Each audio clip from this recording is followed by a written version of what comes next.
Welcome to the Human Experience Podcast, the only podcast designed to fuse your left and right brain hemispheres and feed it the most entertaining and mentally engaging topics on the planet. As we approach our ascent, please make sure your frontal, temporal and occipital lobes are in their full upright position.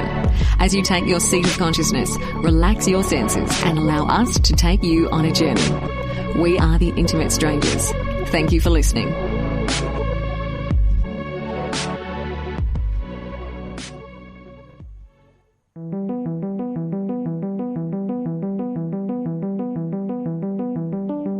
Ladies and gentlemen, welcome. Thank you so much for being here. Very, very happy to be here tonight. It's been quite the week. We've got an incredible show planned for you guys this evening. We are multicasting. If you're looking for everywhere we are live, if you want to leave us a review on iTunes, if you want to support the show, simply go to allmylinks.com/thehumanxp. We value your contributions so much. They allow us to make the show better for you, our listeners. But by far, the biggest compliment that you can give us is just by spreading the word about this show. As I like to say, word of mouth is how we grow. So if you have not heard the show before, you're in for quite the treat. Tonight, we're going to be looking at the process of our focus and attention, forming positive habits. We're going to be looking at becoming less distracted in a world full of distractions. So please sit back, grab a drink, relax, and enjoy this conversation.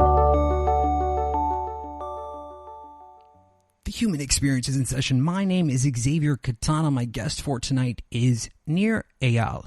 Nir is a best-selling author, entrepreneur, and expert in behavioral design. He received his MBA from the Stanford Graduate School of Business.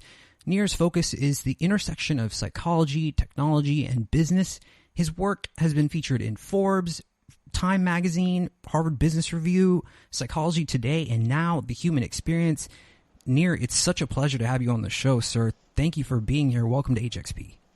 Oh, my pleasure, Xavier. Thank you so much for having me. So, I think more than ever, this book is so important. But, for people who haven't encountered your work yet, let's just set a little bit of groundwork. Tell us who you are and what you do, please. Sure. So I'm what you call a behavioral designer. I help companies build the kind of products and services that people use because they want to, not because they have to. So I help companies design products that are used out of habit. So I work with companies in the medical device space, so getting people to remember to take their medicine or to use a medical device. I've worked with companies in the health and fitness space, such as Fitbod is an app that gets people to exercise in the gym more. I've worked with and invested in education companies like Kahoot that get kids to be more engaged in classroom learning. I've worked with the New York Times to get people hooked on their app. So there's all kinds of ways that we can use behavioral design to help people form good habits. And then the flip side, and the reason I wrote my second book, my first book was called Hooked, and it was about how to build habit-forming products. My second book, Indistractable, is about the other side. It's about how do we break bad habits, particularly these habits that have to do with distraction. Mm-hmm. Yeah, I noticed that right away. I thought, it's a bit bipolar. You're connecting these two completely opposite dots. And it's interesting, because in the first book, which went into bestseller, you are teaching people how to kind of build products that hook, customers. And then in this book, Indistractable, you're teaching people how to disconnect from those products.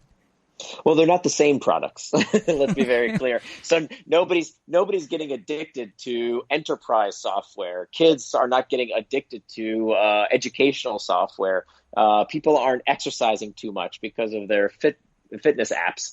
That's not the problem. The problem is when we overuse a different type of product, the ones that distract us, right? We watch too much news. We drink too much booze. We are on Facebook too much. We spend too much time on email when we intend to do something else.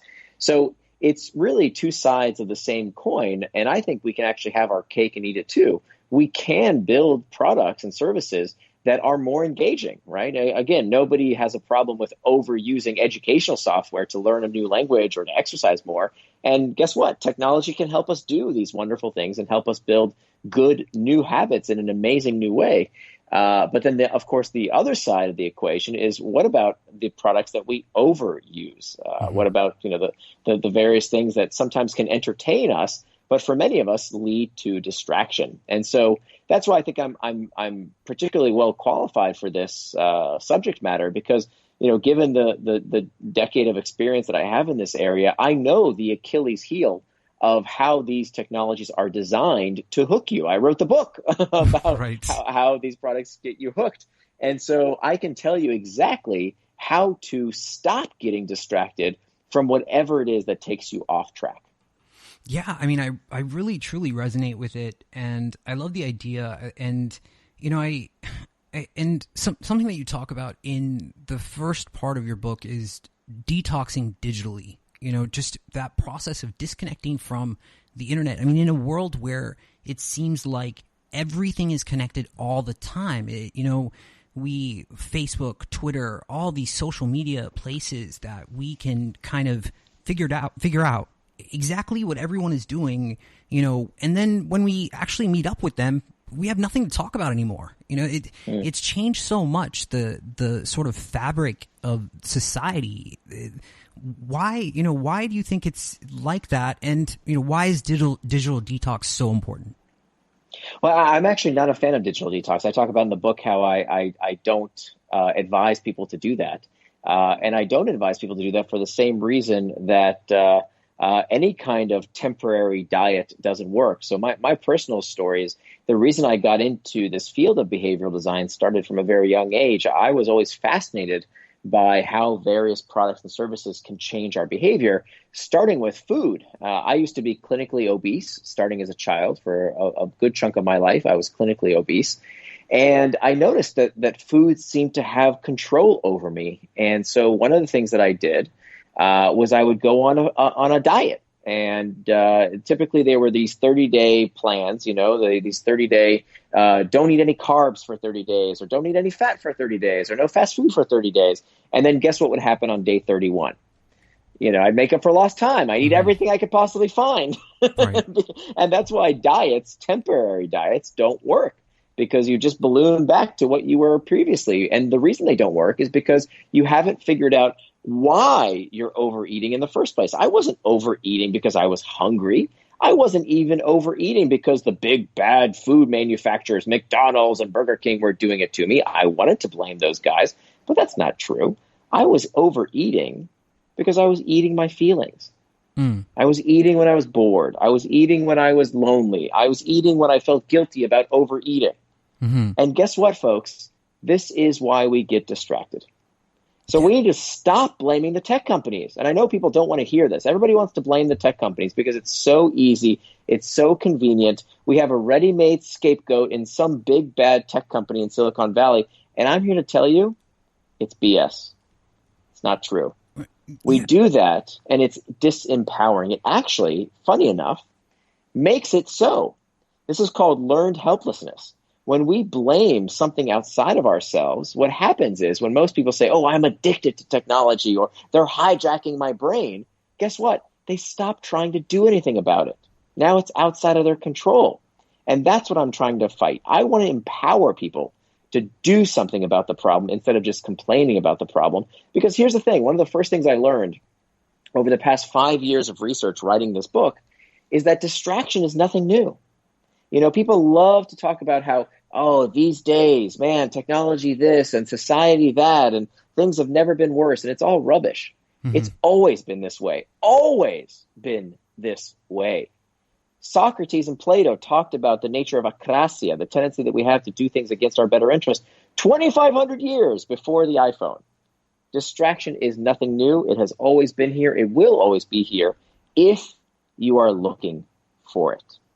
And so while technology is more pervasive and persuasive than ever before, we are still much, much more powerful than the technology companies, or any distraction for that matter, if we know how to put distraction in its place. For sure. Yes, completely. I mean, I think it was a conversation that you had with your daughter where you realized, okay, these distractions are robbing your life of this meaning that is essential to it, right? Right. So that was really my turning point where I realized I had to reassess my relationship with distraction. I was with my daughter one afternoon and we had this beautiful day planned. And we just wanted to spend some time together, just have some quality father-daughter time. And I remember we had this book of activities that daddies and daughters could do together. And one of the activities in this book was to ask each other this question. The question was, if you could have any superpower, what superpower would you want? And I remember the question verbatim, but I can't tell you what my daughter said, because in that moment, I decided that there was something on my cell phone that I just had to respond to. I don't even remember what it was, but my daughter clearly got the message that whatever was on my phone was more important than she was. And she left the room to go play with some other, some toy outside. And by the time I looked up from my phone to see where she was gone. And I blew it. I missed this perfect moment with my daughter. And that's when I realized I really had to do something about this problem, because if I was experiencing this problem, knowing as much as I do, and the fact that it wasn't just occurring with my daughter, it was occurring when I would sit down at my desk and instead of working on a big project or writing that blog post or, focusing intently on something I knew I had to do, I would procrastinate and I would check the news or check Google or scroll Facebook or who knows what, instead of doing what I said I would do. It would happen when I would say I was going to exercise and I wouldn't. I would say I was going to eat right and I didn't. And I kept getting distracted from one thing or another all the damn time. And I didn't know why. Mm-hmm. And so that's when I came up with this term, indistractable. Indistractable sounds like indestructible, mm-hmm. right? And I really do believe that becoming indistractable is the skill of the century. This is what is going to separate who lives the kind of life they know they are capable of and deserve and everyone else. It's the difference between people who let their time and attention and minds and lives be controlled by others versus those that say to themselves, no, I will choose how I spend my time and my attention and my life. I am indistractable. It's amazing. I mean, there's so much of it that is empowering, and I guess that's where the psychology aspect of all of this comes in, because, I mean, as you said, you're no longer seeing yourself as a victim of, this evil app company or this evil technology company. You're taking your power back and realizing, okay, well, I have the power, the control to turn this off if I want to, and right. So Nir, I'm curious, there's distraction, right? So what would be the opposite of distraction? Would that be traction? Yeah. Right. So this is a really important concept in the book. If you ask most people, what is the opposite of distraction? I mean, the best way to understand something is to understand what it is not. And so let's try to understand what distraction is and is not. So most people, if you ask them, what is the opposite of distraction? They'll tell you it's focus. But that's not actually true. The opposite of distraction is not focus. The opposite of distraction is traction. If you look at the origin of both words, they both come from the same Latin root, trahare, which means to pull, and they both end in the same 6 letters, A-C-T-I-O-N, that spells action. So traction is any action that pulls you towards what you want to do, things that you do with intent.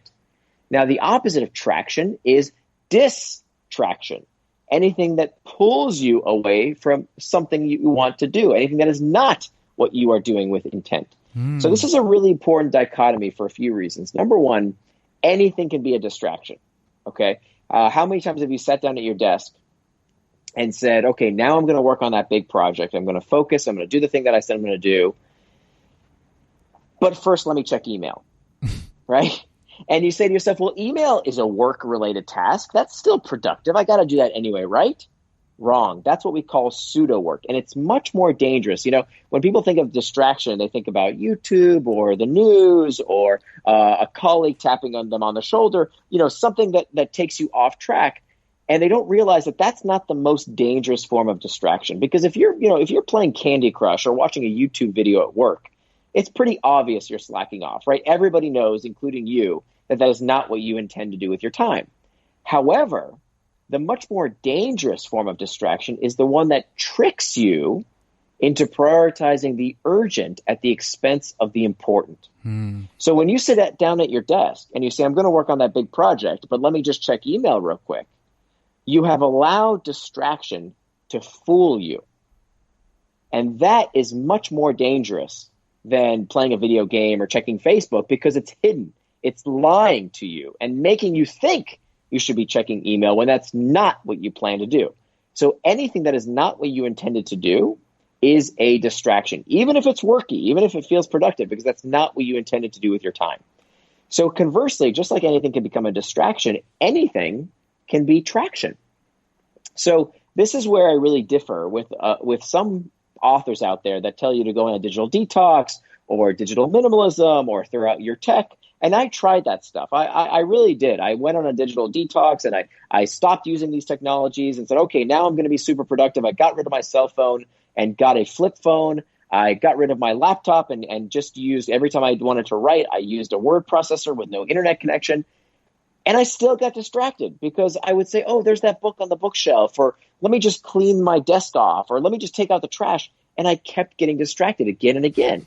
So distraction is not about the technology itself. It's about what it pulls you away from. And I would argue that there is absolutely nothing wrong with any of these technologies. If you want to check Facebook, go for it. If you want to watch a YouTube video, why not? If you want to enjoy a night of watching Netflix, there's nothing wrong with it, as long as you do it on your schedule, not the tech companies. Okay?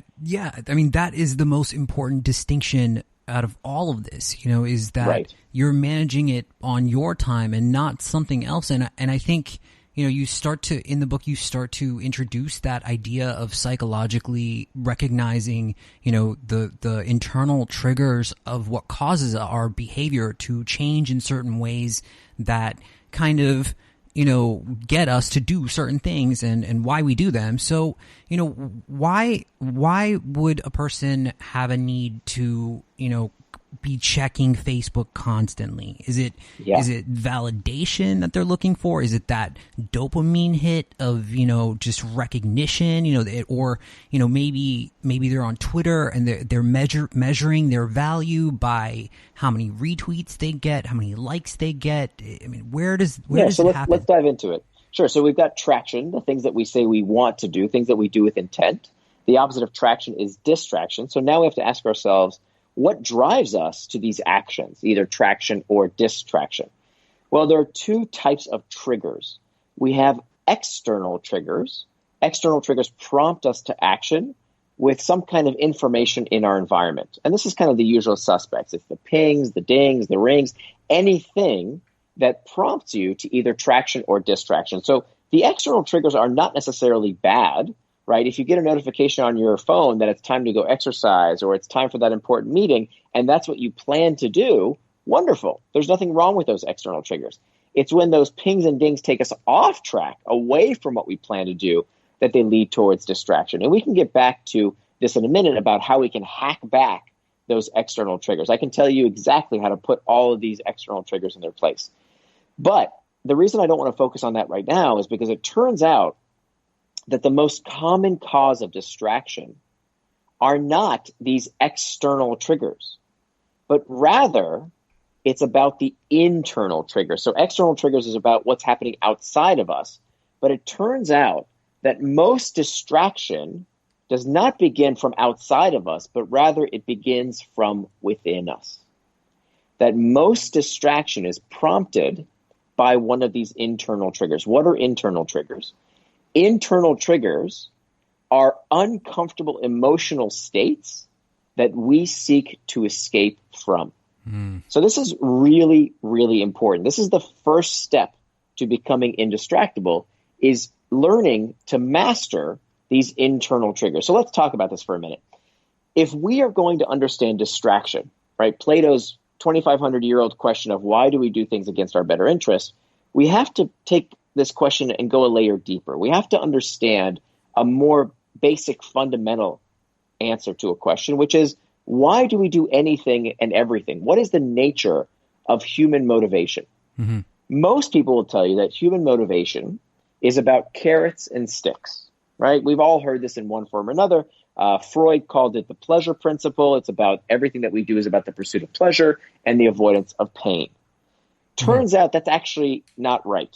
It's not really true. That's an abstraction. If you actually look at what's happening in the brain, neurologically speaking, what motivates us is not the pursuit of pleasure and the avoidance of pain.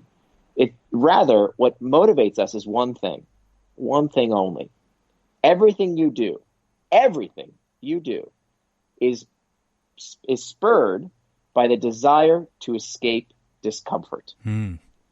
Everything you do is about a desire to escape discomfort. Even the pursuit of a pleasurable sensation, wanting, craving, lusting. There's a reason we say love hurts, because neurologically that is exactly what is going on. Any desire, any wanting, any craving that you want, that you desire, is psychologically destabilizing, even if it is for the pursuit of pleasure.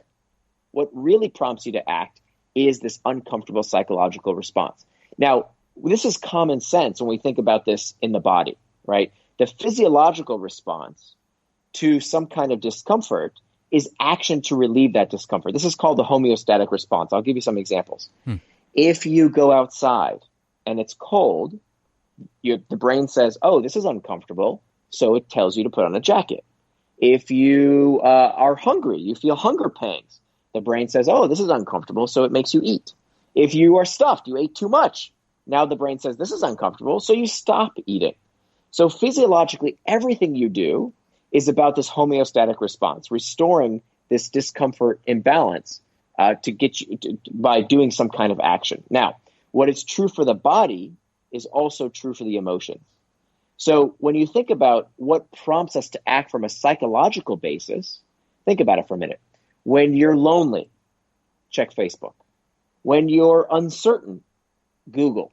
When you're bored, well, you check sports scores, you check Pinterest and Reddit, and the thing that everybody's doing right now, the news. Oh my God, how much time do we spend watching the goddamn news because we don't want to deal with our own problems? Let me worry about somebody else's problems somewhere halfway around the world that I can't do anything about, right? It's this fear industrial complex that allows us to take our mind off of our problems by thinking about somebody else's problems. Even though 9 times out of 10, we can't do anything about what the news is making us scared about. It's just an escape mechanism from something we don't want to feel. We don't want to feel and deal with our own problems. So we can avoid that by watching the news, letting the news get us frightened and terrified about what's going on. So at least, thank goodness, we don't have to think about what's happening in our own lives. So everything we do is about a desire to escape discomfort. And once we realize this fact, we can do something about it. And that starts by understanding the root cause is always the root cause of distraction, procrastination, delay is always the same thing. It's not a character flaw. It's not even a dysfunction of self-control. It's nothing more than an inability to deal with discomfort. And so if there's one thing I want everyone listening to the sound of my voice to remember, is that if all human behavior is prompted by a desire to escape discomfort, that means, therefore, that time management is pain management. Let me say that again, incredibly important. Time management is pain management. If you can't deal with these uncomfortable sensations, then you will always be distracted by something. Today, it's too much Facebook. Tomorrow, it's too much TV. The next day, it's too much news, too much booze, too much whatever. When I was overeating, it was about my inability to deal with discomfort. It wasn't the food, for God's sakes. It's not the technology. It's about our inability to cope with these uncomfortable sensations. The good news is we can learn how to deal with this discomfort in a healthier manner so it leads us towards traction rather than distraction. And thank goodness the techniques are actually not that difficult. Anyone can learn them in just a few minutes about how to master these internal triggers so that they don't constantly lead us towards distraction. Yeah, I mean, it's crucial. I think if there's anything that I took away from this book, it was that. It was that I'm using these distractions in my life not because, I'm addicted to whatever these things are. I mean, that might be true as well, but the main reason that I'm doing this, that I'm attached to this, is because internally, somewhere deep inside, I'm just trying to, run away from something that I feel that makes me uncomfortable. And it kind of reminds me of, a swinging pendulum. Like, it just swings back and forth, and each time it gets to an uncomfortable place, it swings again. And, so, I mean, it's amazing that, you've sort of diagnosed this, and it makes so much sense. I mean, it's almost like common sense, but, as they say, common sense is not so common these days. But, and you talk about, you start to talk about the 4 factors that make this satisfaction temporary, right? So, you talk about how it rarely lasts, like this satisfaction that we get out of using these things that we run away, these things that we use to run away from what we feel, the satisfaction that they give us. It's temporary. It doesn't last. So let's talk about that. What are those 4 factors, and how do we apply those things, and into our learning? Yeah. So there's a few things that we are hardwired for, that lead us to distraction, that make us predisposed to never being satisfied for very long. And the more important concept here is to face this fact that our species is not designed for satisfaction. We are not designed to be perpetually happy, right? And this is part of my beef with the self-help industry these days, is that people will tell you, if you're not happy all the time, if you're not satisfied with your life all the time, well, then something must be wrong with you. Right? You probably need some kind of medication. You need to buy my program. You need to buy my course. You need to buy my book. I'm going to teach you how to be happy all the time. That is rubbish. If you think about it with some common sense, from an evolutionary perspective, it would not make sense for a species to be happy and satisfied all the time. If there was ever a group of Homo sapiens that was happy and satisfied, well, our ancestors probably killed and ate them. Right? That would not be an evolutionarily beneficial trait, to be satisfied. In fact, our species is designed through evolution. This is an evolutionary adaptation to be perpetually perturbed. If you think about it, it's that dissatisfaction that keeps us hunting and searching and inventing and creating. This is what a huge part of why our species survived, is because we always wanted better for our children, for our lot in life, for our species. And so it's unrealistic to expect us to always be happy all the time. And I think that's part of the problem, is that people are so uncomfortable with being uncomfortable. And that's a big problem, because what we do, as soon as we feel the slightest emotional pinprick, I'm bored, I'm lonely, I'm uncertain, I'm scared, we reach for something. We look for something to take our mind off of that discomfort. And sometimes the right answer is not to reach for something to medicate ourselves, to take our mind off of our problems. Sometimes the solution is either to deal with the problem where we can, or find methods to cope with that discomfort in a healthier manner. So it's not reaching for something to take our mind off of our problems so that we can escape them, but rather something that helps us deal with that discomfort in a way that leads to traction rather than distraction. Yeah, I mean, it's so prescient, and I think it's so important, everything you're saying, and I think you nailed it. I think it's so well said. And, in my own life, I have to say that, when I read your book, it was embarrassing to me, because I think I would probably be a case study of everything not to do when, you're trying to, live meaningful moments, because my habits are, I wake up and I am a staunch workaholic. That's all. It's all I do. And I know, I'm well aware that the reason that I'm using work is to run away from whatever is going on in my life. But it even gets me high, Nir. I mean, I love working. I just love it. And, most of the time I'll wake up, brush my teeth, make coffee, and I'm off to the races. And by the time I look up, I'm so immersed in what I'm doing that I haven't eaten all day, and I haven't contacted anyone that I care about. And I think that our society has so become about output, and like what you produce is your measure of value, that it's sort of disjointed, some perceptions, even my own. But what would you recommend for a person that is constantly sort of running away from these, even though they're aware of it? Maybe it's even in a functional way, right? Like being a workahol, it makes you feel productive, but like you said, it's that pseudo sort of fulfillment. It's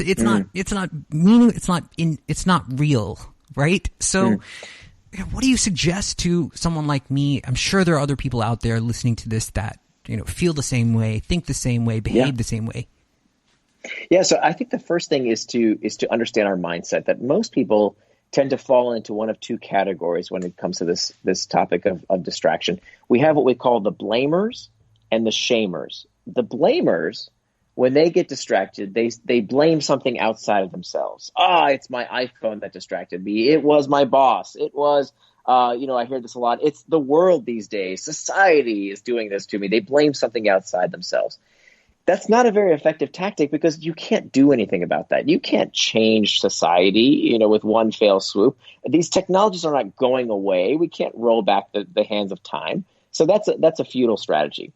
The other extreme is what we call the shamer. The shamer takes it on the inside, right? They say, there's something wrong with me. I have a short attention span. Look how lazy I am again. You see, I never get anything done.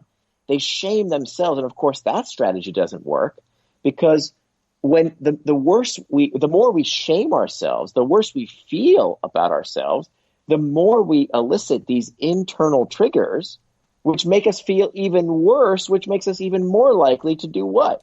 Seek distraction to take our minds off of that discomfort. So that strategy doesn't work either. So we don't want to be blamers. We don't want to be shamers. We want to be claimers. Claimers claim responsibility not for the internal trigger, not for how they feel. This stuff isn't your fault. You didn't invent Facebook. You didn't invent email. You didn't invent the nightly news. You didn't invent any of those things. They're not your fault, but they are your responsibility. So what you have responsibility over is not the internal trigger itself. You cannot control how you feel. That is outside of your control. What you can control is how you respond to those sensations, hence the word responsibility. And so when it comes to these actions that precede the internal triggers, that's where you do have control. That's where you do have agency. And it starts with, and this is the second step. We talked about the first step of mastering the internal trigger. Mm-hmm. The second step is to make time for traction. So I'm not going to tell you what you should do with your time, nor should anybody else. If you want to play video games all day, do it. If you want to work all day, go for it. If you want to take walks on the beach and that's how you want to live your life, no problem. I'm not going to tell you what you should do with your time. What I want to help you do is to spend your time according to your values. Values are defined as the attribute of the person you want to become. So I would argue if you sat down and turned your values into time, this is how you would get more traction in your day. And if what you want to do with your day is work all day, because that's incredibly fulfilling for you, I'm not going to stop you. Nobody should stop you. That's exactly what you should do. But you should do it with intent. Now, how do you do that? How do we turn our values into time? The best way to do this is to use what's called a time-boxed calendar. Here's the thing. When it comes to our stuff, we protect it like crazy, right? The material possessions, we have security systems on our homes, we have alarms on our cars, we put money in the bank behind vaults so nobody can steal it. But when it comes to our time, anybody can come by and steal as much as they want, right? And so this is what most people don't realize, is that you cannot call something a distraction unless you know what it distracted you from. Let me say that again. Very important. You cannot call something a distraction unless you know what it distracted you from. If your calendar is full of white space, well, everything's a distraction, right? You didn't plan what you wanted to do with your time. So as long as you decide in advance what it is you want to do, go for it, enjoy it, right? There's nothing wrong with it. So I have time in my day to go on Facebook, to enjoy social media, just like I have time for email and time for meetings. I schedule the important tasks in my life so that finally I know the difference between what is traction, whatever it is I plan to do, and distraction, anything that is not that thing I plan to do. So if what you plan to do all day is to work, that's wonderful, but make sure you plan that time in advance. Now, you have to also realize that it comes at a cost, right? There's an opportunity cost of what else you could be doing with your time. Mm-hmm. So, for example, if spending time with family and friends is important to you, well, is that time on your calendar? It's not just going to happen. Right. If time with prayer or meditation is important to you, is that time scheduled? If focused work time is important, time away from email and meeting is important to you, is that time on your calendar? If not, it's not going to happen. But anything that is what you plan to do with your time is by definition traction. And you shouldn't feel guilty about it. I think this is one of the problems we have, is that for many people, even when we have leisure time, right? This is what I call the tyranny of the to-do list. This is one of the myths I bust in this book. The book is full of myth busting. You know, there's this myth that to-do lists are how we get things done. And it turns out that for the vast majority of people, to-do lists are a big mistake. And here's why. To-do lists reinforce an identity that doesn't serve you. What does a to-do list tell you? Now, if you're like most people have a to-do list. And about half of the things on the to-do list, if you're anything like I used to be, get recycled from one day to the next, to the next, to the next. And what you're doing day in and day out is reinforcing, oh, another day went by and I didn't do what I said I was going to do again. Loser. And that identity becomes part of how you see yourself. As opposed to when you keep a time box calendar, you reinforce your identity as being indistractable at the end of every time block. And so what changes is that you're not measuring yourself based on all the things you finished. Because let's face it, you have very little control about how long it takes you to finish any particular task. I'm going to write this presentation. How long is it going to take me? I don't know. It takes you a long time. You don't know exactly how long it's going to take you. Instead of reinforcing this identity that you still didn't finish something, what I want you to do instead with a time box calendar is to not plan to finish anything. What did I just say? Not plan to finish anything? That doesn't make any sense, right? Here's the thing. The goal should instead be one thing: to work on a task for as long as you said you would without distraction. That is the only way you're going to measure yourself. Not did I finish, did I not finish? That's not important. What's important is, did I work on what I said I would work on for as long as I said I would without distraction? Why? Because then when you do that, when you say, I'm going to work on this big project for 1 hour without distraction, do nothing else, you're not only reinforcing your identity as someone who is indistractable, who does what they say they're going to do. More importantly, studies find that type of person is more productive at finishing their work than the person who keeps the to-do list. Isn't that amazing? That if you don't just focus on the finishing, just focusing on the focus, on working without distraction, you will end up being more productive. I love it. I love it so much. I mean, it's perfect. It's almost counterintuitive, but it makes so much sense and it fits perfectly. If you plan, I mean, I think just having a to-do list, as you said, it's almost tyrannical and it boxes you in so much. I mean, it's almost oppressive. It feels like there's so much pressure to get this done and you end up stressing out about it so much that nothing ever happens. You avoid it. Exactly. You say, oh God, I've got 16 things to do on my to-do list. let me just check email real quick, right? Because you're looking to escape it. And here's the thing. You get to the end of your day and you say, oh man, I had such a productive day. I just want to watch Netflix. I just want to relax for a little bit. Just want to spend some time with my family. But if you're the kind of person who keeps a to-do list like I used to, you still feel guilty. Oh my gosh, I still have all those things I haven't accomplished. I shouldn't be enjoying myself right now because I should be doing something else. And you don't even enjoy the leisure time you deserve. As opposed to when you keep a time box schedule, you plan that time to be with your kid, time to relax with some buddies, time to watch a video on Netflix. There's nothing wrong with that stuff because you plan for it, and doing anything else becomes a distraction, right? That's exactly what you plan to do, and you can do it without guilt. It's perfect. I love it. It's seamless. I mean, it fits so much, and I think that if I had to rank these in order of importance, that would be the second one.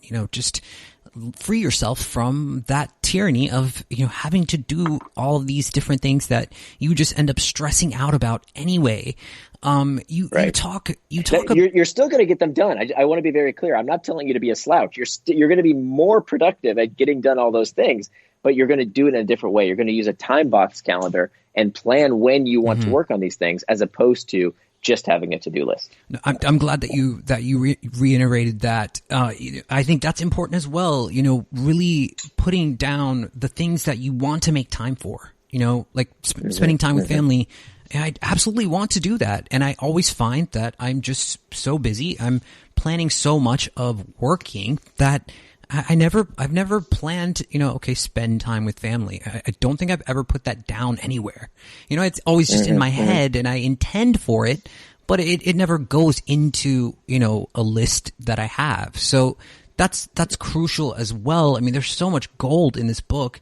I want to get into, you talk about, I'm not sure if I understood this, as much as I wanted to. You talk about how fun doesn't have to include enjoyment.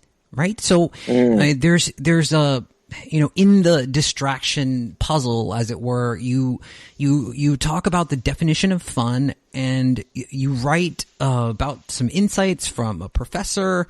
And I'm not sure if I really got, this part of the book. If you could, I'm sure you know what I'm talking about. Sure. So this goes back to step one in terms of mastering the internal triggers. There's a few different techniques in the book about how to master these internal triggers. One of them is to reimagine the task itself.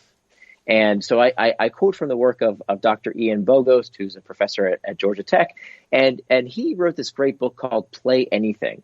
And the idea behind the book is that we've misinterpreted this idea of the role of fun and enjoyment in a task. So we've all heard the Mary Poppins method of adding a spoonful of sugar to something, right? If you add a spoonful of sugar, then you can make it a task more enjoyable, and therefore you can get it done. And I think it misses the point a bit, according to Bogost, that in order for us to do a task and to play that task, it doesn't actually have to be enjoyable. It just has to focus our attention. And so Bogost tells us that the way, if we always need it to be enjoyable, that's a very, very high bar. But what we can actually find is that we can get into this almost state of flow, that we can learn how to play a task without it actually being enjoyable. So Bogost gives the example of cutting his grass, which is something that he hated to do. He hated to cut his grass. It always was such a big chore. And so he wanted to learn. And so he kept procrastinating, right? He kept getting distracted. He would say, okay, I'm going to cut the grass this Saturday. And he wouldn't. He would constantly procrastinate because of how unfun that task was, until he learned how to play the task. And what he tells us is that what we want to do is to not try and disassociate, right? Not to heap on a spoonful of sugar to cut the bitter taste of the task, but rather to focus more intensely on the task. So he tells us that he went to the hardware store and he learned everything he could about his grass, right? A boring subject that he didn't know anything about. But then the more he learned about it, all the different types of grass and seed and fertilizer, he became more interested in it. So he focused more intensely on the task. And then the second step is to add variability, add some kind of mystery. And interestingly enough, by the way, this variability is at the heart of what makes all kinds of things interesting. It's what makes a book fun to read. It's what makes spectator sports fun to watch. It's what makes the news interesting. The first three letters of news is NEW, right? What's new, what's different. And so if you can add variability, if you can add uncertainty to finishing a task, that can hold our attention and help us do that task. So he talks about how when he learned to cut his grass, he would challenge himself to see how quickly he could cut the grass. What was the most efficient shape to cut the grass? Now, this is just one silly example of cutting the grass, but it turns out that people do this for all kinds of things that would otherwise be quite mundane. So, if you think about how is it that somebody out there finds the thing that you dread doing to be very engaging, right? Mm-hmm. If you think about, think about the car buff that just loves to tinker on their car. Now, you would have to pay me a lot of money to fix a car. That is not something that sounds interesting at all to me. And yet, for my buddy who loves tinkering on his car, he does it with pleasure. I have another friend who loves to knit. You would have to pay me serious money. It looks so boring to knit. And yet my friend loves knitting. Now, I'm sure if I followed Bogos' advice of focusing more intently on the task, finding the variability, I would also find the fun. And I, too, could learn how to enjoy fixing a car or learning to knit. Even though today I don't find those things fun, I could learn how to play those tasks as well. And so that's where he gives us this advice on how we can reimagine all sorts of tasks so that they're not so boring, not so full of drudgery. Okay. So, Nir, just to make you aware, we've got about 17 minutes, so I want to start to wrap this together in a nice... We've got so much more. So I've got a couple questions left and a couple topics I want to hit before we do that, though. Sure. But, so you talk about outcome independence. I hear this a lot. I hear this verbiage a lot about, detaching from the outcome, not thinking about the outcome, and just sort of being in the moment and going with the flow of things and just allowing things to unfold as they do naturally and, just being sort of mindful and in the moment. So why is outcome independence important, as a traction builder? Well, it's really about deciding what it is that you want to do with that time. So when we go back to step 2 around making time for traction, it's about being fully present, whatever that thing is you want to do. So if you want to spend time with your kid, spend time with your kid without worrying about what's on your phone. If it's doing a particular task, focus on just that task. Anything that you're working on, even if you're watching a movie or enjoying playing a video game, that's great. There's nothing wrong with that stuff as long as that's what you plan to do with intent, as long as you plan to do that task in advance. So that goes back to turning our values into time by making time for traction in our day. Okay. And relationships, this is so important because there was a friend of mine and, he's very successful and there was a point even where, I looked up to him so much because of how much success that he had in his work life. But, behind the scenes, it wasn't so good. He was, suffering a lot in his personal relationships with his wife. And, it can be so detrimental when we're not, focused on how much these distractions can affect the people closest to us in our lives. So, how can we be more aware of how we connect with other people and, building that up more so that we're making time to do that? Yeah. So there's I met my wife 18 years ago. We've been married for 18 years. I met her 22 years ago, but we met in an economics class in college. And there was this term that we learned in this freshman economics class called residual beneficiary. A residual beneficiary is the person or entity that gets what's left over when a company is liquidated. So when a company goes out of business, the debt holders get their share first, then the equity holders, then last comes the residual beneficiary. They get whatever change is left over. And I remember my wife told me a few years ago, before I embarked on learning how to become Indistractable in this 5 years of research I put into this book, she told me one day, look, you have made me into the residual beneficiary. right? I get whatever scraps of time are left over. And she was right. It wasn't fair because I wasn't planning that time for her. And if she is the most important person in my life, I need to make time for that relationship. And I think this goes not only for our relationships with our domestic partners, with our significant others. I think this rule also applies to our relationships, to our friendships. This is why we are suffering from a loneliness epidemic in this country. Mm-hmm. We know that loneliness is as detrimental to our health as obesity and smoking. It is a serious public health problem. Yes. And the reason this is happening, it's not because of technology. This is a problem that Robert Putnam talked about in his book, Bowling Alone, in the 1990s. He wrote that book in the early 90s. And what he noticed is that there was a decline in civic organizations. These organizations, the bowling league, the church group, the key club, these groups that would meet on a regular basis. And what was important is not the subject matter. It didn't matter if you went bowling or if you went to church. What mattered was that you had something on your calendar that held time for you to be with other people. That's the important element that so many people don't have in their life. They don't have that regularly scheduled appointment with their loved ones, with their friends. And that, I think, is a big mistake. And so this is the cure, is to make that time, to hold that time. So what we do is we sit down once a week and we look at our calendar. There's a free tool that I built online. Anybody can access it. I'll give you the link in the show notes. It's on my blog, nirandfar.com. It's a schedule maker tool. Okay. And it's this free tool. Anybody can use it. It doesn't cost anything. You don't have to sign up for anything. All it is basically a template for the next 7 days. So instead of making a 5-year vision or a vision board or a plan for what you're going to regret on your deathbed, how about we just start with next week, right? How about we just start with the next 7 days? What would this next 7 days look like for you to live out your values? Your values around taking care of yourself, taking care of your relationships, and taking care of your work. How would you divide up that time? And when you do that, now you can look at that calendar. You'll have a physical manifestation of what you want, how you want to live out your values. And so that's a very, very important step to becoming indistractable.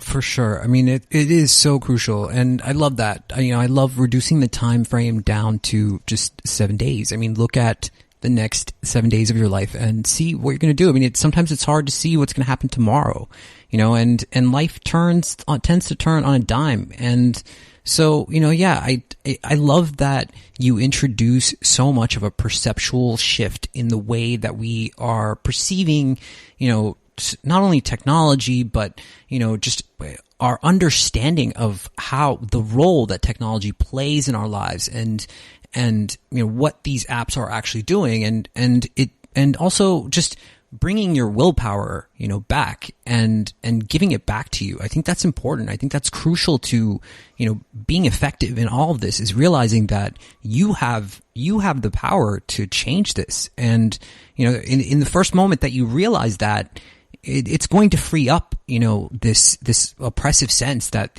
big bad technology is taking and controlling your life. I want to get into some of the hacks. There's one thing I wanted to mention real quick, though, Sure. when it comes to willpower. The research shows us that self-control and willpower don't work. That in the moment, it's too late to require us to rely upon willpower and self-control. That most people, most of the time, if they have to rely on willpower and self-control, will fail. That what we want to do is to not need willpower and self-control in the moment, because if there's one mantra I want people to remember from this book, it's that the antidote to impulsiveness is forethought. Let me say that again. The antidote to impulsiveness is forethought. So if we wait until we require self-control, we will fail. If you wait until the chocolate cake is on the fork, you're going to eat it. If you wait till the cigarette is lit, you're going to smoke it. If you wait and put your cell phone on your nightstand, of course, it's going to be the first thing you reach for in the morning before you even say hello to your loved one. Mm-hmm. Because it's too late. These companies are going to win. They're going to get you because you've waited until the last minute. Instead of willpower, instead of self-control, you need a system. You need to plan in advance, right? The antidote to impulsiveness is forethought. And once you have that system in place, you don't need willpower and self-control anymore. Yeah, I love it. I love it so much. I mean, there's so many takeaways from everything we've talked about tonight. And I mean, I think even the book, I highly recommend anyone listening to this to 100% pick up this book and check it out, because we were limited on time and we didn't cover everything. We only got to step 2 of 4. I know, right? So, I mean, why don't we attempt to cover those since we, opened that door? Let's commit to that. Yeah, sounds good. Happy to. So the 2 steps we didn't cover. So step number 1 to review is master the internal triggers. And there's 3 big tactics that you can use to master the internal triggers. There is step number 2, which is about making time for traction. We talked about that one a lot, around making sure that we turn our values into time. The step 3 that we didn't get to is about hacking back the external triggers. So the external triggers we talked about a bit. This is about the pings, dings, and rings, all of these things in our environment that can lead us towards distraction. And it turns out that we can hack back those external triggers. We all know that these technology companies are in business to hack our attention. I use the word hack in the way that you think about a computer hacker. To hack in computer hacker parlance means to gain unauthorized access to something. No doubt about it. Every media company out there, whether it's the news on cable media or the newspaper or the internet or a social media, all of them are hacking your attention. They make money by turning your attention into dollars. They monetize your eyeballs. Does anybody not know that? Does anybody not know that Facebook and CNN and ABC all make money, and the New York Times and the Wall Street Journal, they all make money by selling ads? Of course we do. We all know that. Mm-hmm. Here's the thing. We can hack back. We can do things to thwart their attempt to sell our attention. And so I give people these tools. Many of them are absolutely free, that there are all these technology tools out there that we can change our devices, our computers, our machines in a way that serves us as opposed to us serving them. And so I tell you how to hack back your phone, hack back your computer, hack back other things that have nothing to do with technology. For example, meetings. Oh my God, how much time do we spend in pointless meetings in corporate America? It's such a huge waste of time. How do we hack back those meetings so that they don't waste our entire day? How do we hack back the open floor plan office? The number one source of distraction in the modern American workforce is not the cell phone. 80% of survey respondents said the number one source of distraction was their colleagues. Somebody tapping you on the shoulder and say, hey, can I just talk to you for a quick sec? That turned out to be the number one source of distraction. I tell you how to hack back those external triggers. So that's step number 2. Step number 3, that's hacking back the external triggers. Step number 3. Step number 4 is about preventing distraction with pacts. Now, pacts are these, what we call a pre-commitment device. This is where we make some kind of commitment now to prevent us from getting distracted later. And so there's all kinds of things we can do. There's 3 types of pacts. There's an effort pact, a price pact, and an identity pact. These are promises we make to ourselves or to others to prevent us from going off track. And so I tell you exactly how to do that. That's the last and final step after we've used the other 3 steps in the model. Mm-hmm. Yeah, I love this book, man, and I think I maybe misinterpreted at the beginning the digital detox. I thought you were for that. I mean, and I must have just mistaken that. I apologize. But I wanted to, I wanted to, give you a chance to kind of wrap this all together, for people who are, I think, sometimes I'll be on Twitter or something and I will see, someone post, they will post about taking a digital detox. They will make a post saying that they're not going to be making any posts. It's weird. So, so let's wrap this all together. Let's say that, we want to create these more meaningful moments with the people that we care about, the people that we love. I mean, this is what life is truly about. It's not about being on your phone all the time. And I find often that it's people, because of the way they treat technology or allow technology to treat them, they have become sort of like zombies, and it's difficult to even have a conversation or look a person in the eye. They don't do that anymore. Yeah. And, they're so used to texting that when you try to have a conversation, you don't know what's going on, and so I'm just, right. And for particularly those, when it comes to social engagements, right? Have you seen how people go out to lunch or dinner together and you're with a bunch of friends and somehow, hey, I thought we were all going to, spend time together. Why is everyone checking their phones, right? Yeah, so yeah. I actually give an antidote to that. There's a very simple technique you can use. Maybe I could share that real quick of what do you do when you go out to some kind of social gathering and everyone's on their phone, or some people are on their phone, and you're like, hey, aren't we supposed to be spending time, socializing here? So there's a simple technique you can use. The good news is most people are getting the message that this is rude, right? Most people know that if you go out to lunch with somebody, to check your phone is not a very polite thing to do. And so one of the ways that we can prevent this antisocial behavior is by asking one question. And this question needs to be sincere, and it also needs to be humble enough to recognize that we may not know what's happening on the other side of that screen. You don't know if somebody's checking their phone because there's some kind of emergency in their life. There's something, their kid's sick from school. Who knows? There could be all kinds of things happening. So there is one question that I think can help people reassess why they're on their device. And this question sounds like this, and you have to ask it very sincerely. The question is, I see you're on your phone. Is everything okay? And when you ask that simple question, hey, I see you're on your phone. Is everything okay? Two things will happen. Either they'll say, oh, you know what? I'm so sorry. There's this emergency I have to take care of. And hopefully they'll do that and come back to the conversation as soon as they're done. Or, and this is what happens 9 times out of 10, they'll say, oh, I'm so sorry. And they'll put it away. They're realizing what you're implying, and they'll put it away. Now, this takes a bit of guts. Okay, I will acknowledge that it requires people to step up and sometimes be outside of their comfort zone in asking people this question. But here's the thing. We've been here before.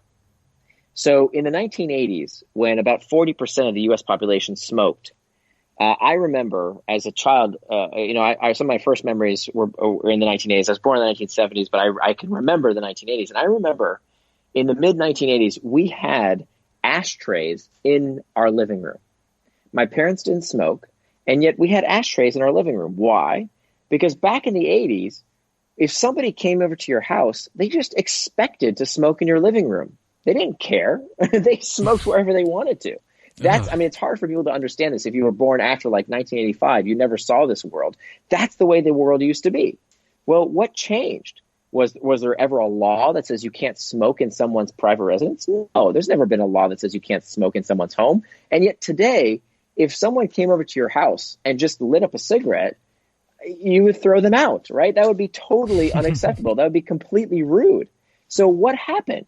What happened is we started spreading what's called social antibodies. I remember when my mom threw away the ashtrays, and when someone came over, one of her friends came over and lit up a cigarette, she said, oh, I'm sorry, we are non-smokers. If you'd like to smoke, please go outside. And this was so rude to ask someone to go smoke outside. This was so different. And she had to go out on a limb and be a little uncomfortable. But of course, today, nobody would dream of smoking in your living room. And that's exactly the same thing we have to do.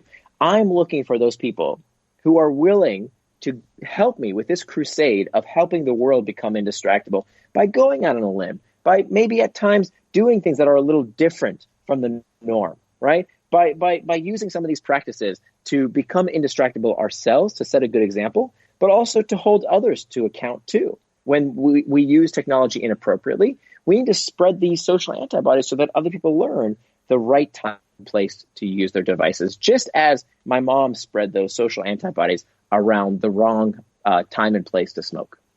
100%. Absolutely. I agree so much. I mean, it couldn't be more accurate, and it is rude. It is incredibly rude. And I have something, it's a little bit funny, Nir. I have something that's a bit of the opposite of that. Have you ever tried, I call it the cell phone yawn? where you'll be in like a group of people and you just, as a test, you just take out your phone and pretend to look at it and then observe and see. It's like a chain reaction. Everyone around you will start to also look at their phone. Yes. It's amazing. Yes. I mean, I think that's why it's so important. Books like this and the work that you're doing, so crucial. Nir, where can people go to pick up the book? I know it came out last year in September, but it's probably available Amazon, your website. Give us all of that, please. Yeah. So my website is at nirandfar.com, and it's, the book is available at indistractable.com. And if you go to indistractable.com, there's actually a free video and guide that you can all get there. If you keep your order number from wherever you buy the book, whether you buy it on Amazon or your local bookseller, doesn't matter. If you enter in that order number, you can get this free video that I have there, as well as an 80-page workbook, and all of that is at indistractable.com.